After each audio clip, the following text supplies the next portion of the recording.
নমস্কাৰ প্ৰিয় দৰ্শক, পুনৰ এবাৰ আপোনালোক সকলোকে আমাৰ চেনেলটোলৈ আন্তৰিক স্বাগতম জনাইছো। প্ৰিয় দৰ্শক, 2025 বৰ্ষৰ জেঠ মাহৰ পূৰ্ণিমা তিথি সমাগত। জেঠ মাহৰ পূৰ্ণিমা তিথি পৰিছে এইবাৰ 11 জুন তাৰিখে আৰু জেঠ মাহৰ 27 তাৰিখ বুধবাৰে পঞ্জিকাৰ অনুসৰি পূৰ্ণিমা তিথি পৰিছে জেঠ মাহৰ। এই জেঠ পূৰ্ণিমাৰ দিনটোত আপুনি ঘৰত কিছুমান কাম কৰাটো জৰুৰী। আপুনি যদি কিছুমান এনেকুৱা কাম আছে যিবোৰ পূৰ্ণিমা তিথিৰ দিনটোত আপুনি কৰিব পাৰে, তেতিয়াহ'লে শাস্ত্ৰৰ অনুসৰি অত্যন্ত শুভ বুলি মনা হৈছে। আপুনি হয়তো জানে পূৰ্ণিমা তিথিৰ বিশেষ মহত্ব আছে শাস্ত্ৰত। এই পূৰ্ণিমা তিথিৰ দিনা বহু লোকে এনে কিছুমান কাম কৰি জীৱনৰ সমস্ত সমস্যা দূৰ কৰাৰ লগতে তেওঁলোকে লাভ কৰে ভগৱানৰ আশীষ। লগতে তেওঁলোকে পূৰ্বপুৰুষৰ কৃপা দৃষ্টি পাবৰ বাবেও সক্ষম হ'ব পাৰে। সেইবাবেই আপুনিও আপোনাৰ ঘৰখনৰ মংগলৰ বাবে আপুনি এইসমূহ কাম পূৰ্ণিমাৰ দিনটোত কৰাটো অত্যন্ত জৰুৰী। আজিৰ এই ভিডিঅ'টোত আমি শাস্ত্ৰৰ অনুযায়ী জেঠ মাহৰ পূৰ্ণিমা তিথিৰ বিষয়ে কিছু আপোনালোকৰ লগত কথা আলোচনা কৰিম। কিছুমান কামৰ বিষয়ে আপোনাক ক'ব খুজিছো, যিসমূহ কাম আপুনি পূৰ্ণিমাৰ তিথিৰ দিনটোত কৰিলে আপুনি সুফল পাব। আপুনি ভগৱানৰ কৃপাত আপোনাৰ সমস্ত দুখ কষ্ট দূৰ কৰিবৰ বাবে সক্ষম হ'ব পাৰিব। গতিকে প্ৰিয় দৰ্শক, ভিডিঅ'টোৰ মূল বিষয়বস্তুৰ মাজলৈ আগবঢ়াৰ পূৰ্বে আপুনি ভক্তি মনেৰে কমেন্ট ছেকশ্যনত আপোনাৰ আৰাধ্য দেৱতাৰ নাম স্মৰণ কৰি ভিডিঅ'টোত আপুনি এটা লাইক কৰিব বুলি আশা কৰিলো। আপোনালোকে যেতিয়া ভিডিঅ'সমূহত এটা লাইক কৰে, তেতিয়া আমাৰ ভিডিঅ' বনাবৰ বাবে মনোবল বাঢ়ে। সেইবাবে ভিডিঅ'সমূহত এই চেনেলটোৰ আপোনালোকে এটা লাইক কৰি আমাৰ ভিডিঅ' বনোৱাত মনোবল বঢ়াব বুলি আশা কৰিলো। লগতে যদি আপুনি এই চেনেলটো ছাবস্ক্ৰাইব কৰা নাই, তেন্তে এই চেনেলটো আপুনি ছাবস্ক্ৰাইব কৰি ৰাখিব। কাৰণ এই চেনেলটোত আমি প্ৰতিদিনে এটা নজনা কথা আপোনালোকৰ মাজলৈ ভিডিঅ'ৰ জৰিয়তে প্ৰস্তুত কৰি আপলোড কৰোঁ। যিসমূহ ভিডিঅ' আপুনি চালে বা শুনিলে আপুনি এটা নজনা কথা প্ৰতিদিনে জানিবলৈ সক্ষম হ'ব। এই চেনেলটোত আমি জ্যোতিষ শাস্ত্ৰ, বাস্তু শাস্ত্ৰ আৰু অন্যান্য তথ্যৰ জৰিয়তে এটা কথা প্ৰস্তুত কৰোঁ। সেইসমূহ কথাই আপোনাৰ জীৱনত বহু সহায় কৰিব। সেইবাবে আপুনি জীৱনত সুস্থ সবল জীৱন যাপন কৰিবৰ বাবে, সুখেৰে পৰিয়ালৰ লগত থাকিবৰ বাবে এই চেনেলটো আপুনি ছাবস্ক্ৰাইব কৰি ৰাখিব। তেন্তে আহক আমি ভিডিঅ'টোৰ মূল বিষয়বস্তুৰ মাজলৈ আগবাঢ়ো। প্ৰিয় দৰ্শক, জেঠ মাহৰ পূৰ্ণিমা তিথিৰ দিনটো হিন্দুসকলৰ বাবে বিশেষ গুৰুত্বপূৰ্ণ দিন বুলি শাস্ত্ৰত কোৱা হৈছে। জেঠ মাহৰ পূৰ্ণিমাৰ দিনটোত নিজৰ হৃদয় শুদ্ধ কৰিবলৈ কেইটামান কাম কৰিবলৈ শাস্ত্ৰত পৰামৰ্শ দিয়া হৈছে মনুষ্যক। বাস্তু শাস্ত্ৰতো মনুষ্যক কোৱা হৈছে জেঠ মাহৰ পূৰ্ণিমা তিথিৰ দিনটোত কেইটামান বিশেষ কাম কৰাটো। কাম কৰিবলৈ পৰামৰ্শ দিয়া হৈছে শাস্ত্ৰত। ইয়াৰ ফলত নেতিবাচক শক্তি হ্ৰাস পায় আৰু জীৱনত ধনাত্মক শক্তিৰ প্ৰভাৱ বৃদ্ধি হ'বলৈ আৰম্ভ কৰে। শাস্ত্ৰত বিশ্বাস কৰা হৈছে যে এই পূৰ্ণিমাৰ তিথিৰ দিনটোত চন্দ্ৰদেৱে 16টা কলাৰ আটাইকেইটাত বিকশিত হয়। সেইবাবে এই দিনটোত চন্দ্ৰৰ সুপ্ৰভাৱ সম্পূৰ্ণৰূপে পৃথিৱীত পৰে। চন্দ্ৰৰ পৰা পৃথিৱীলৈ অহা এই ধনাত্মক শক্তিয়ে আপোনাৰ জীৱনত সুখ, সমৃদ্ধি, সৌভাগ্য আৰু সমৃদ্ধি বৃদ্ধি কৰে বুলি শাস্ত্ৰত বিশ্বাস কৰা হৈ আহিছে। আৰু সেইবাবেই মনুষ্যই এই পূৰ্ণিমা তিথিৰ দিনটোত বহু মনুষ্যই গংগাত স্নান কৰি জীৱনত থকা পাপসমূহ দূৰ কৰে আৰু পুণ্য ফল পাবৰ বাবে তেওঁলোকে ভক্তি মনেৰে শ্ৰদ্ধাৰে গংগা পানীত স্নান কৰে। লগতে এই পূৰ্ণিমাৰ তিথিৰ দিনটোত বহু মানুহে দুখীয়া নাৰায়ণক সেৱা কৰাৰ প্ৰথা প্ৰচলিত হৈ আহিছে অতীজৰে পৰা। আপুনিও যদি কৰিব পাৰে, তেন্তে আপুনি বহু পুণ্য ফল পাবলৈ সক্ষম হ'ব পাৰিব। প্ৰিয় দৰ্শক, বছৰত 12টা পূৰ্ণিমাৰ ভিতৰত জেঠ মাহৰ পূৰ্ণিমা তিথিৰ বিশেষ ধৰ্মীয় গুৰুত্ব আছে বুলি শাস্ত্ৰত কোৱা হৈছে।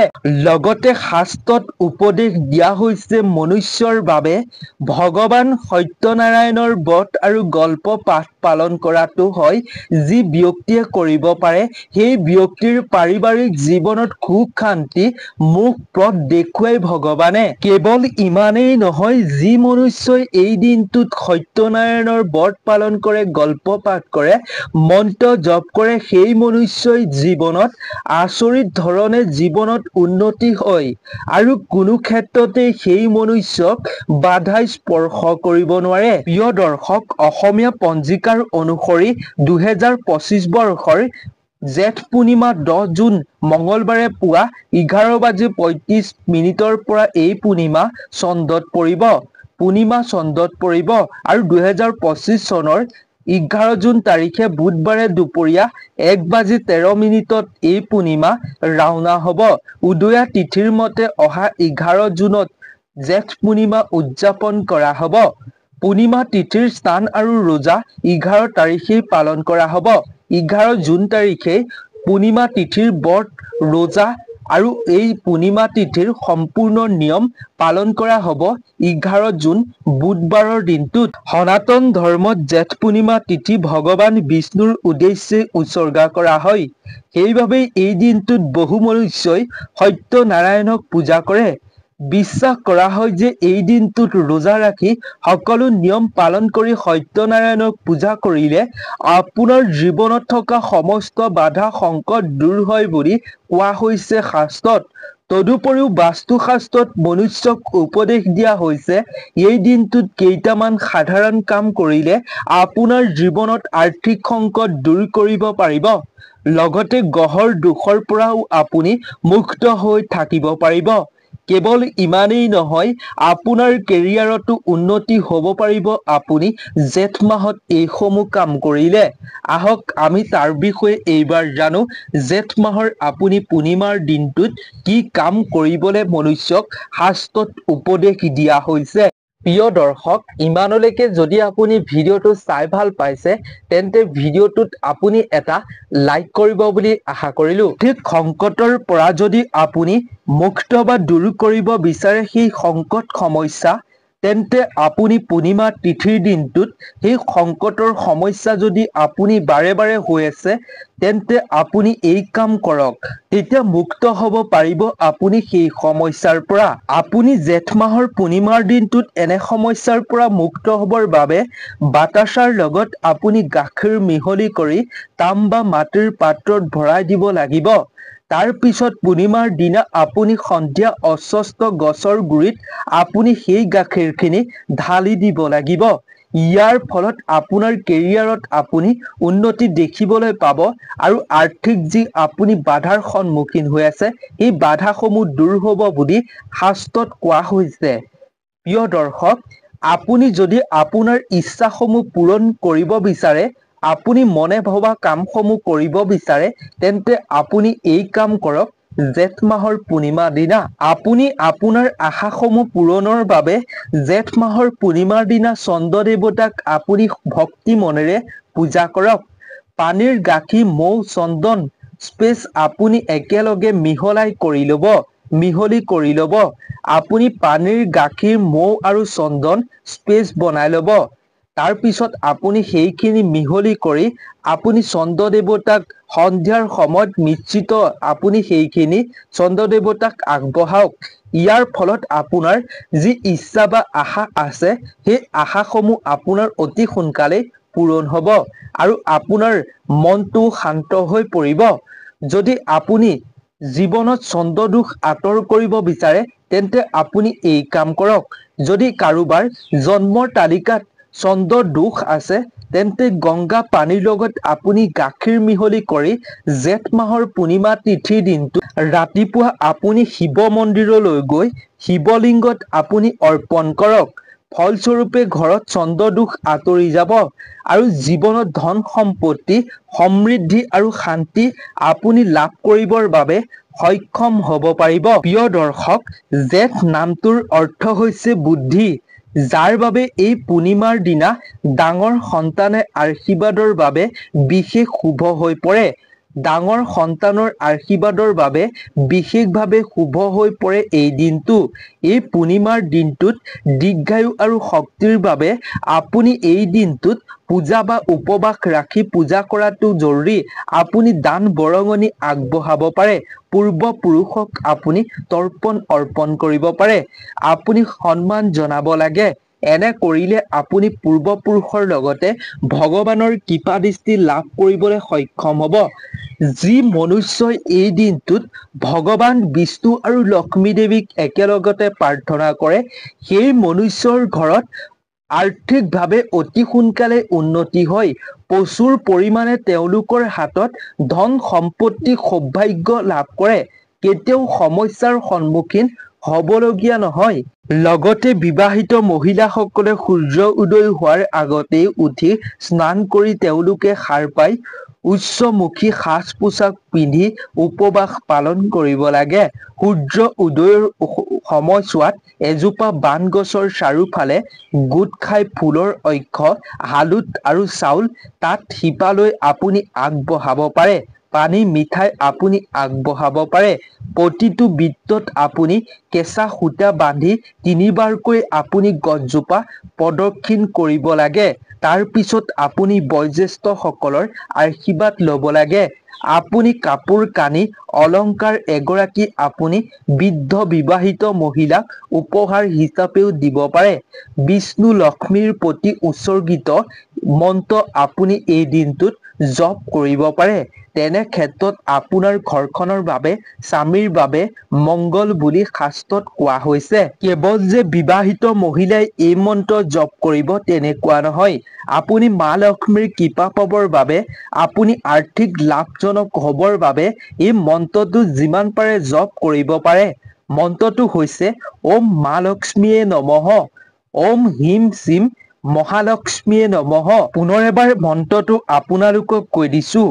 ওম মা লক্ষ্মীয়ে নমঃ, ওম হ্ৰীম শ্ৰীম মহালক্ষ্মীয়ে নমঃ। এইদৰে আপুনি যিমান পাৰে জপ কৰিব পাৰে এই মন্ত্ৰটো। আপুনি চেনিৰ মিশ্ৰিত পানীৰে চন্দ্ৰ দেৱতাক জল অৰ্পণ কৰিব এই দিনটোত। এনে কৰিলে চন্দ্ৰদোষ দূৰ হ'ব জীৱনৰ পৰা। লগতে আপোনাৰ ঘৰত যদি কলগছ আছে তেন্তে আপুনি কলগছতো চেনি আৰু পানীৰ মিশ্ৰিত সেই পানীখিনি আপুনি গুৰিত ঢালিব পাৰে। এবাৰ এবাৰকৈ আপুনি ৯ বাৰলৈকে ঢালিব পাৰে। লগতে আপুনি পূৰ্ণিমাৰ তিথিৰ দিনটোত চাকি দান কৰিব পাৰে। ইয়াৰ বাবে সকলো দেৱ দেৱতা সুখী হৈ আপোনাৰ ওপৰত দুহাতেৰে কৃপা প্ৰদান কৰিব। লগতে লক্ষ্মী আই আপোনাৰ ঘৰত বাস কৰিবৰ বাবে, ঘৰত বাস কৰি আপুনি অপৰিসীম ধন সম্পত্তি সুখ সমৃদ্ধি লাভৰ বাবে আপোনাৰ ঘৰৰ মুখ্য দুৱাৰ তুলসী গছৰ গুৰিত আপুনি এই দিনটোত অৰ্থাৎ পূৰ্ণিমা তিথিৰ দিনটোত বন্তি অৱশ্যেই জ্বলাব। আপুনি সৰিয়হৰ তেলৰ চাকি বন্তি অৱশ্যেই জ্বলাব। অৱশ্যেই আপুনি ঘৰৰ মুখ্য দুৱাৰ আৰু তুলসী আৰু অশ্বস্থ গছৰ তলত আপুনি এগছিকৈ ৩ গছি বন্তি অৱশ্যেই আপুনি জ্বলাবলৈ কেতিয়াও নাপাহৰিব।